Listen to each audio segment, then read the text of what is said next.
Hello everyone, vector calculus के lecture में आपका स्वागत है। आज हम शुरू करने जा रहे हैं थर्ड चैप्टर है वेक्टर कैलकुलस का, ग्रेडियंट, डाइवर्जेंस एंड कर्ल। क्या है इस चैप्टर में कि इस चैप्टर में है कोई स्केलर पॉइंट फंक्शन होगा, कोई स्केलर फंक्शन होगा। हमने स्केलर फंक्शन का डेरिवेटिव करना है। अगर कोई कह दे, जैसे हम सिंपल करते थे, सिंपल फंक्शन था, अगर y का डेरिवेटिव हम x के रिस्पेक्ट में करते थे तो सिंपल आ जाता था कि डेरिवेटिव क्या आया, 2 आया। जब हम कह देते थे कि 2 वेरिएबल का फंक्शन है कि y का डेरिवेटिव x के रिस्पेक्ट में, तो हम क्या करते थे, पार्शियल डेरिवेटिव करते थे। और साथ में y के रिस्पेक्ट में करते थे, कोई फंक्शन था मान लो f, जब y के रिस्पेक्ट में करते थे डेरिवेटिव इसका x के रिस्पेक्ट में, ये था y के रिस्पेक्ट में, तो कुछ आता था जैसे 1। अगर हम कहते हैं कि एक वेरिएबल और हो वेक्टर के अंदर, तो हम कहेंगे कि z के डेरिवेटिव। ये अलग अलग निकालते हैं हम। जब x को डेरिवेटिव करते हैं y z को कांस्टेंट, y का डेरिवेटिव करते हैं x z को, z का डेरिवेटिव करते हैं x और y को एज ए कांस्टेंट हम ट्रीट करते हैं। यहां हम एक ही टाइम पे x के रिस्पेक्ट में डेरिवेटिव, y के रिस्पेक्ट में डेरिवेटिव और z के रिस्पेक्ट में डेरिवेटिव निकालेंगे।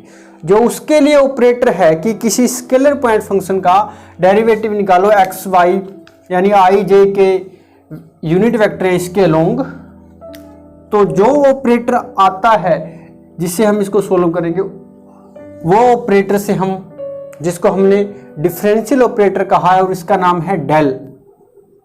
डेल कैसे ऑपरेट करेंगे हम इसको, f है कोई, f क्या है, स्केलर पॉइंट फंक्शन है।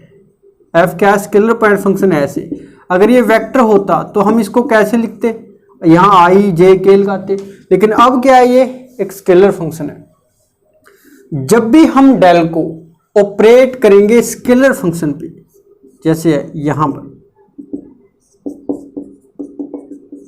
करली y करली y j एंड करली y करली z के, इस पे ऑपरेट किया हमने f को, तो क्या आएगा, देखो ये आया f। यहां हम इसको अंदर ले आएंगे। जो ये फंक्शन बनेगा इसको हमने क्या कहना है, जो ये फंक्शन है, जब हमने डेल को स्केलर पॉइंट फंक्शन f के ऊपर ऑपरेट कर दिया तो ये क्या बन गया, ग्रेडियंट। इसको हमने कहा है ग्रेडियंट ऑफ f। ये डेल को हम ग्रेडियंट कब कहेंगे, जब हमने स्केलर पॉइंट फंक्शन पे क्या कर दिया, ऑपरेट कर दिया। ये ऑपरेटर है जिसको हमने वेक्टर डिफरेंशियल ऑपरेटर कहा है। जैसे हम ये छोटा सा एग्जांपल देख लेते हैं कि जैसे f क्या है, देखो यहीं से है कि स्केलर पॉइंट फंक्शन। और हमेशा याद रखना कि जब भी हम डेल को ऑपरेट करेंगे, डेल को हम ऑपरेट कर सकते हैं कोई वेक्टर फंक्शन के ऊपर भी।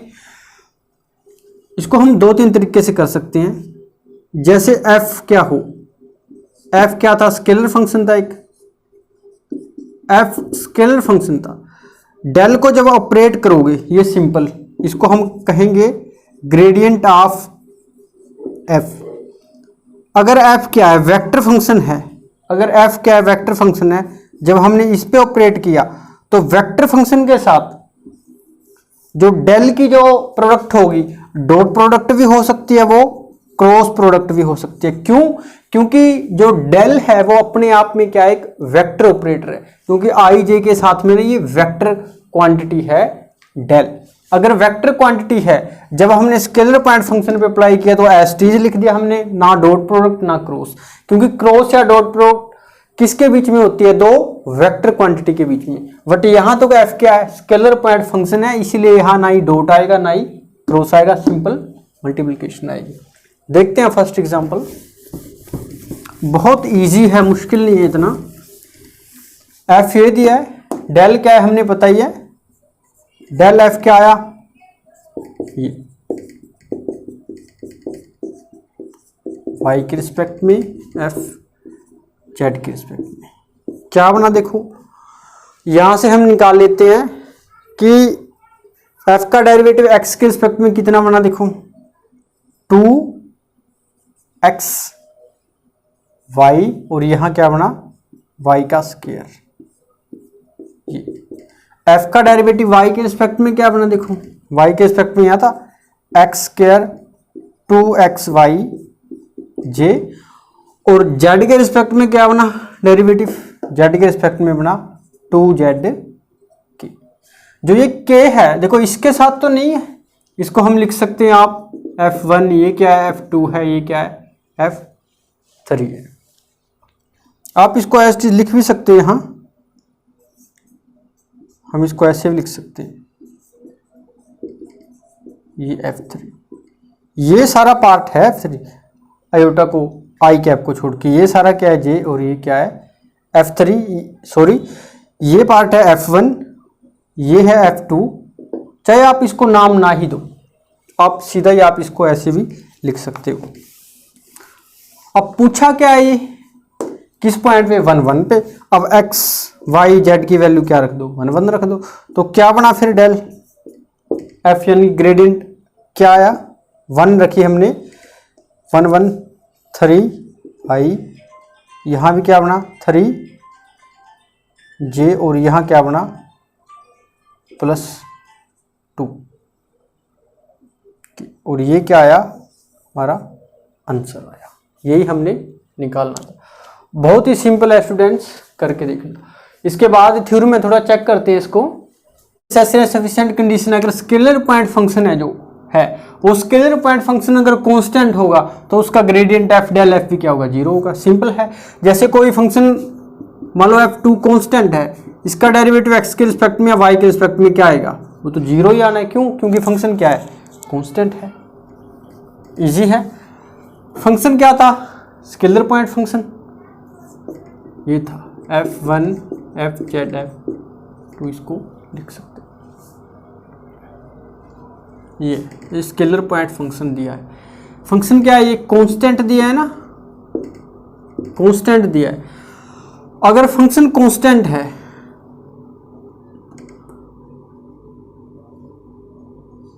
तो f1 का डेरिवेटिव x के रिस्पेक्ट में क्या बनेगा 0 बनेगा, और f2 का डेरिवेटिव भी क्या बनेगा 0 ही बनेगा, y के रिस्पेक्ट में भी क्या बनेगा 0 बनेगा, और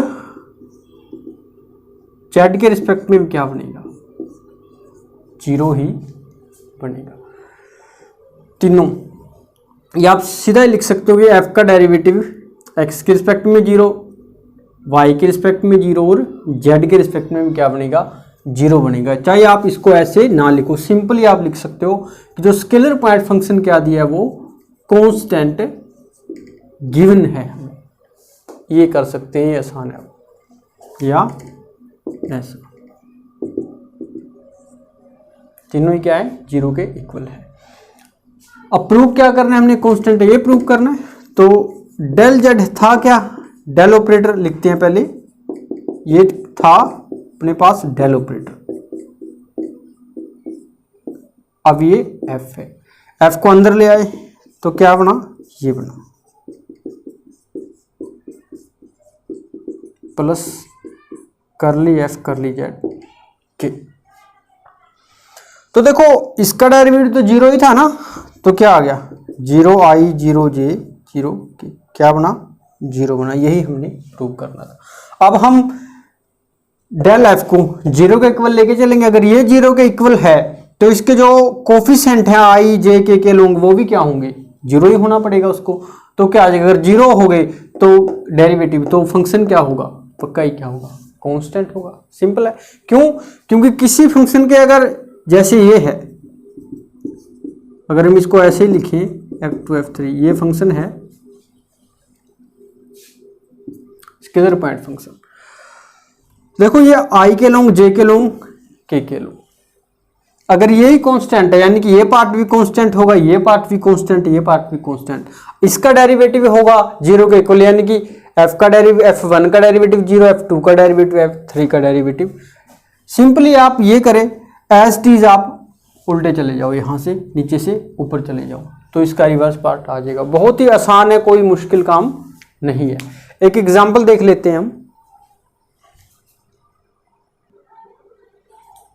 नेक्स्ट एग्जाम्पल दिया है, इंपॉर्टेंट एग्जाम्पल है, क्या है देखो, आर कोई दिया है, आर क्या है, असल में मैग्नीट्यूड है, कोई वेक्टर फंक्शन आर का मैग्नीट्यूड है, इसको हमने रिप्रेजेंट किया सिंपल आर से, यहाँ पर एरो नहीं लगाया, और आर क्या है, ये है, हमने डेल आर निकालना है कि 1/r और आर वेक्टर, ये चेक करना है। ये क्यों दिया, क्योंकि मैग्नीट्यूड क्यों दिया, क्यों, क्योंकि हम डेल को जो ऑपरेट करना है हमने स्केलर पॉइंट फंक्शन पे करना है, क्योंकि आर क्या एक वेक्टर फंक्शन है। स्केलर कब बनेगा, जब हमने इसका मोड निकाल दिया, मोड क्या बना, ये आर बना, देखते हैं क्या आएगा, ये r1 की वैल्यू, अब ये क्या बन गया, एक स्केलर पॉइंट फंक्शन है, इसलिए हमने आर पे क्या लगाया, ये लगाया। आर क्या दिया देखो, आर ये दिया है, अभी तक तो फंक्शन है ना, उसको ने ये डार्क करके लिखा होगा आपकी बुक के अंदर, या डार्क करके लिखो इसको आर को, या सिंपल एरो लगा दो, जो सिंपल आ रहा है वो इसका मैग्नीट्यूड है। अब देखो क्या बना इसका मैग्नीट्यूड, आर का मैग्नीट्यूड क्या बना, ये बना x square y square z square और अंडर रूट, ठीक है। अब ये कांस्टेंट आया, तो कांस्टेंट आया, आपने क्या लिख लिया, इसको आर मान लिया आपने, यहां तक इसको क्या माना आपने, आर माना। अब आर क्या था, या ऐसे लिख सकते हो आप,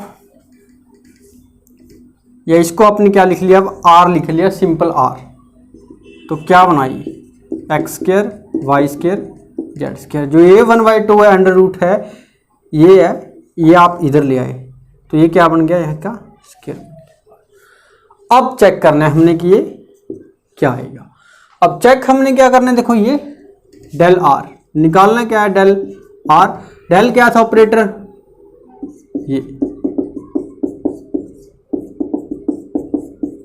ये था। अब इस पे आर ऑपरेट करना है, ये आर वेक्टर नहीं है, सिंपल आर है, मैग्नीट्यूड है, यानी कि स्केलर पॉइंट फंक्शन है। तो क्या बनाए, आर को अंदर ले आओ, देखो क्या बनाइए, ये बना।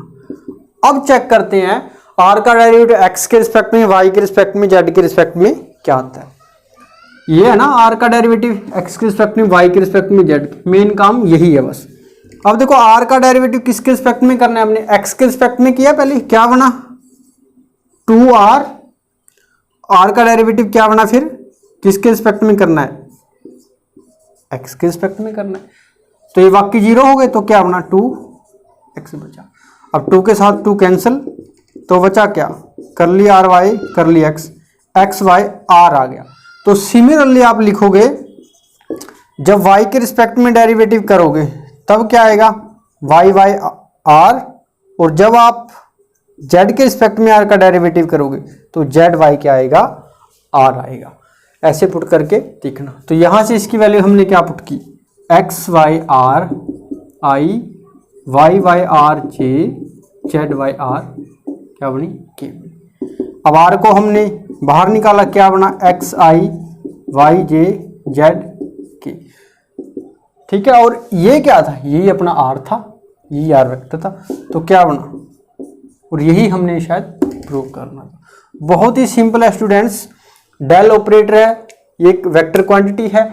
अभी तक हमने क्या करना है, स्केलर पॉइंट फंक्शन पे लगाना है। ये हमने आर को ऐसे इसीलिए बनाया क्योंकि स्केलर पॉइंट फंक्शन पे ऑपरेट करना है, आर वेक्टर क्वांटिटी है, तो इसका मोड निकाला हमने, क्यों, जैसे ये वेक्टर है कोई एक्स, इसका हमने मोड निकाला, क्या बनेगा फिर ये मोड, तो क्या क्वांटिटी बचेगी, ये एक स्केलर क्वांटिटी होगी मोड लगने के बाद। इसके बाद ये एग्जांपल आप ये भी कर सकते हो, और भी बहुत सारी प्रॉपर्टीज हैं ग्रेडियंट की, आप कर सकते हो। जैसे हम सिंपल फंक्शन में करते हैं, जैसे सिंपल फंक्शन का हम जैसे 2 फंक्शन का डेरिवेटिव करते हैं, तो अगर उसको डिकम्पोज करके करें, वो भी फंक्शन क्या होगी, डिफरेंशिएबल होगी। जैसे ये है,